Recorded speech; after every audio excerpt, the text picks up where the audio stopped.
I didn't direct it, but I was sent over by WCAU as their liaison because a network director would come in. He didn't know the crew. The crew didn't particularly care for a guy that came in from the outside.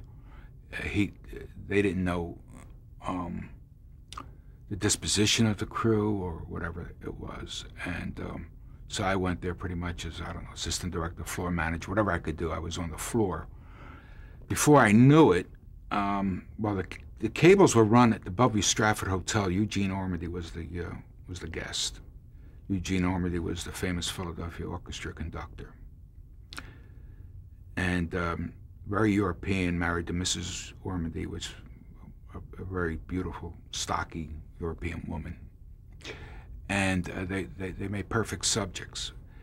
And they had a beautiful place. And Merrill was very conscious of being invited as a guest. And I had to tell the cameraman, Jesus, don't come in with those cables with the dirt all over them. Because you got to remember, TV cables in those days were like elephant trunks. There was this copper cladding. It's called Tri-X because of 3 coatings around it. The way it works is the positive is in the core and the negative's on the outside of the copper. That brings the power in and out for the transmission, but these things were terrible. And they had to go up the ash chute of the Stratford Hotel, and people say, what is an ash chute? But in those days, there were ashes because a lot of the heating was done by portable stoves and ashes in the suites.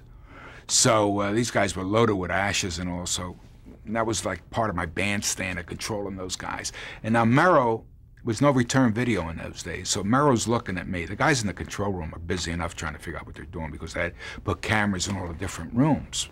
You know, which was not easy in those days. I give him a lot of credit. So Merrill's talking to me in the chair, and, you know, a voice comes out, Tony.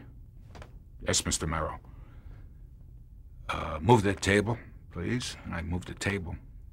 Why isn't the camera dollying in? Mr. Merrill, there's a rug there. Take the rug out, Tony. Mr. Merrill, there's a 1,000-pound piano sitting on that rug. So before I know it, Mrs. Ormandy goes back first underneath the piano. She says, I left you pull.